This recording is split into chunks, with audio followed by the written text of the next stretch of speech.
ನಿಮ್ಮೆಲ್ಲರಿಗೂ ಕಾಡುವ ದೊಡ್ಡ ಪ್ರಶ್ನೆ, ನಾನು ದೊಡ್ಡವನಾದ ಮೇಲೆ ಏನು ಮಾಡಬೇಕು ಎಂಬ ಪ್ರಶ್ನೆ ನಿಮ್ಮನ್ನು ಕಾಡ್ತಿರಬಹುದು. ಈ ಪ್ರಶ್ನೆಗೆ ಉತ್ತರ ಕಂಡುಕೊಳ್ಳಲು ನಾನು ನಿಮಗೆ ಸಹಾಯ ಮಾಡ್ತೀನಿ. ಈ ವಿಡಿಯೋವನ್ನು ಪೂರ್ತಿಯಾಗಿ ನೋಡಿ. ಮೊದಲು ನಮಗೆ ಯಾವುದು ಆಸಕ್ತಿ ಇದೆ ಅನ್ನೋದನ್ನು ಕಂಡುಕೋಬೇಕು. ನನ್ನ ಆಸಕ್ತಿ ಏನು? ಯಾವ ಕೆಲಸ ಮಾಡುವಾಗ ನನಗೆ ಸಮಯ ಓದೋದೇ ಗೊತ್ತಾಗುವುದಿಲ್ಲ.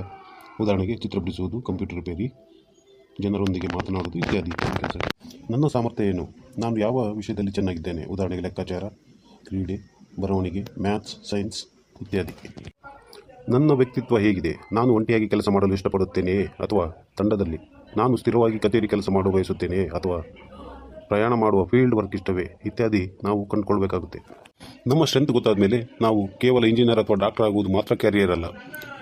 ಇಂದು ಅಸಂಖ್ಯಾತ ಅವಕಾಶಗಳಿವೆ. ಅವುಗಳನ್ನು ಮುಖ್ಯವಾಗಿ 3 ವಿಭಾಗಗಳಾಗಿ ವಿಂಗಡಿಸಬಹುದು. ಸೈನ್ಸ್ ಕೋರ್ಸ್ ಒಂದು, ಆರ್ಟ್ಸ್ ಹಾಗೂ ಕಾಮರ್ಸ್. ಇವು ಮೂರುಗಳಲ್ಲಿ ಯಾವ ಅವಕಾಶವಿದೆ ಎನ್ನುವುದನ್ನು ತಿಳ್ಕೊಳ್ಳೋಣ. SSLC ನಂತರ ವಿಜ್ಞಾನ ವಿಷಯವನ್ನು ಆಯ್ಕೆ ಮಾಡಿಕೊಂಡ ವಿದ್ಯಾರ್ಥಿಗಳಿಗೆ ವಿಪುಲವಾದ ಅವಕಾಶಗಳಿವೆ. ಇಂಜಿನಿಯರಿಂಗ್ ಕೋರ್ಸ್ಗಳಲ್ಲಿ ಹಲವಾರು ಕಂಪ್ಯೂಟರ್ ಸೈನ್ಸಿಂದ ಹಿಡಿದು ಮೆಕ್ಯಾನಿಕಲ್ಲು, ಸಿವಿಲ್, ಎಲೆಕ್ಟ್ರಿಕಲ್ಲು ಇತ್ಯಾದಿ ಅನೇಕ ಕೋರ್ಸ್ಗಳು. ಮೆಡಿಕಲ್ ಓದಬೇಕಂತ ಆಸಕ್ತಿ ಇರ್ತಕ್ಕಂಥ ವಿದ್ಯಾರ್ಥಿಗಳು MBBS, BD, dentist, Ayurvedic, homeopathy, nursing ಇತ್ಯಾದಿ.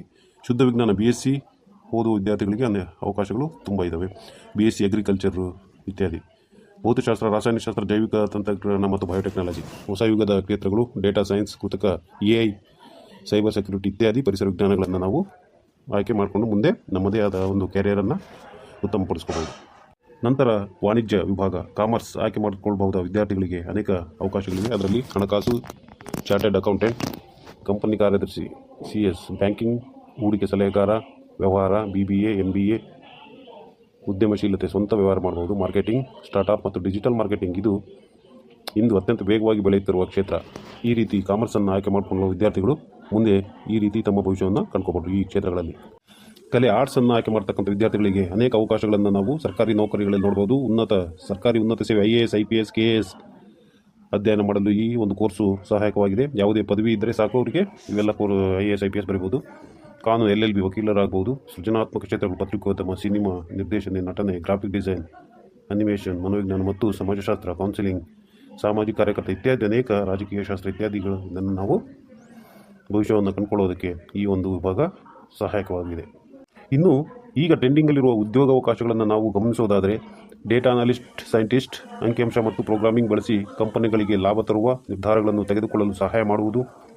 ಸೈಬರ್ ಸೆಕ್ಯೂರಿಟಿ ತಜ್ಞರು, ಕಂಪನಿ ಡೇಟಾವನ್ನು ಹ್ಯಾಕ್ಗಳಿಂದ ರಕ್ಷಿಸುವುದು. UI, UX designer, mobile app ಮತ್ತು ವೆಬ್ಸೈಟ್ಗಳನ್ನು ಡಿಸೈನ್ ಮಾಡಲು ಬಳಸುವ ಕೌಶಲ್ಯ, ಸುಲಭವಾಗಿ ವಿನ್ಯಾಸಗೊಳಿಸುವುದು. Content creator, digital market, YouTube, Instagram ನಂತಹ ಸಾಮಾಜಿಕ ಮಾಧ್ಯಮಗಳ ಮೂಲಕ ವ್ಯವಹಾರಗಳನ್ನು ಬೆಳೆಸುವುದು. ಸುಸ್ಥಿರ ತಜ್ಞ, ಪರಿಸರ ಸ್ನೇಹಿ, ವ್ಯವಹಾರ ಮತ್ತು ನಗರ ಯೋಜನೆ ಇತ್ಯಾದಿ ಕೋರ್ಸ್ಗಳು ಈಗ ಟ್ರೆಂಡಿಂಗಲ್ಲಿ ಇದೆ. ಇದರ ಬಗ್ಗೆ ಹೆಚ್ಚಿನ ಜ್ಞಾನ ಇರುವ ವಿದ್ಯಾರ್ಥಿಗಳಿಗೆ ಉತ್ತಮವಾದ ಉದ್ಯೋಗಾವಕಾಶಗಳು ದೊರೆಯುವುದರಲ್ಲಿ ಯಾವುದೇ ಅನುಮಾನವಿಲ್ಲ. 10ನೇ ತರಗತಿ ನಂತರ ನಿಮಗೆ ಇಷ್ಟವಾದ ಕೋರ್ಸನ್ನು ಆಯ್ಕೆ ಮಾಡಿ. ಉದಾಹರಣೆಗೆ ಆರ್ಟ್ಸ್, ಸೈನ್ಸ್, ಕಾಮರ್ಸ್ ಇತ್ಯಾದಿ. ಬೇಸಿಗೆ ಶಿಬಿರಗಳಲ್ಲಿ ಭಾಗವಹಿಸಿ, ಕಾರ್ಯಾಗಾರಗಳಲ್ಲಿ ಭಾಗವಹಿಸಿ ನಿಮ್ಮ ಆಸಕ್ತಿಯನ್ನು ತಿಳಿದುಕೊಂಡು ಒಂದು ಕೋರ್ಸಲ್ಲಿ ಮುಂದುವರಿಯಿರಿ.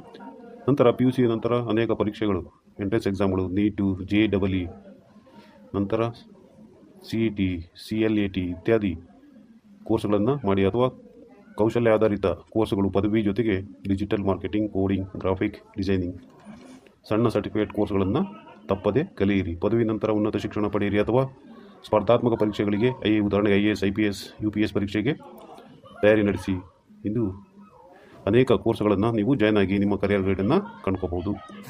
ನೆನಪಿಡಿ, ತಪ್ಪುಗಳು ಪಾಠಗಳನ್ನು ಕಲಿಸುತ್ತದೆ. ಒಂದು ವೇಳೆ ನೀವು ಆಯ್ಕೆ ಮಾಡಿಕೊಂಡ ಕ್ಷೇತ್ರ ನಿಮಗೆ ಇಷ್ಟ ಆಗದಿದ್ದರೆ ಅದು ಪ್ರಪಂಚದ ಅಂತ್ಯವಲ್ಲ. ಇಂದು ಕೆರಿಯರನ್ನು ಬದಲಾಯಿಸಿಕೊಳ್ಳಬಹುದು. ಸಾಕಷ್ಟು ಅವಕಾಶಗಳಿವೆ. ತಜ್ಞರನ್ನು ಭೇಟಿಯಾಗಿ ನಿಮ್ಮ ಶಾಲಾ ಶಿಕ್ಷಕರು, ಹಿರಿಯರು, ವಿದ್ಯಾರ್ಥಿಗಳು ಅಥವಾ ವೃತ್ತಿ ಸಲಹೆಗಾರರೊಂದಿಗೆ ಮಾತನಾಡಿ. ತಂತ್ರಜ್ಞಾನ ಬಳಸಿ national carrier service NCS portal ಅಥವಾ ದೀಕ್ಷಾ ಪೋರ್ಟಲ್ನಲ್ಲಿ ಉಚಿತ ಮಾರ್ಗದರ್ಶನವನ್ನು ಪಡೆಯಿರಿ. ಕೊನೆಯ ಮಾತು, ವೃತ್ತಿ ಕೇವಲ ಸಂಬಳಕ್ಕಾಗಿ ಆಯ್ಕೆ ಮಾಡಿಕೊಳ್ಳಬೇಡಿ. ನಿಮಗೆ ಸಂತೋಷ ಮತ್ತು ತೃಪ್ತಿ ನೀಡುವ ಕೆಲಸವನ್ನು ಆರಿಸಿಕೊಂಡರೆ ಯಶಸ್ಸು ತಾವಾಗಿಯೇ ನಿಮ್ಮನ್ನು ಹಿಂಬಾಲಿಸುತ್ತದೆ. ನೆನಪಿಡಿ, ಈ ವಿಡಿಯೋ ಇಷ್ಟ ಆದರೆ ಲೈಕ್ ಮಾಡಿ, ಹಾಗೆ ಶೇರ್ ಮಾಡಿ. ಮತ್ತೆ ಒಂದು ವಿಶೇಷ ಮಾಹಿತಿಯೊಂದಿಗೆ ನಿಮ್ಮ ಜೊತೆ ಬರ್ತೀನಿ. Have A nice day.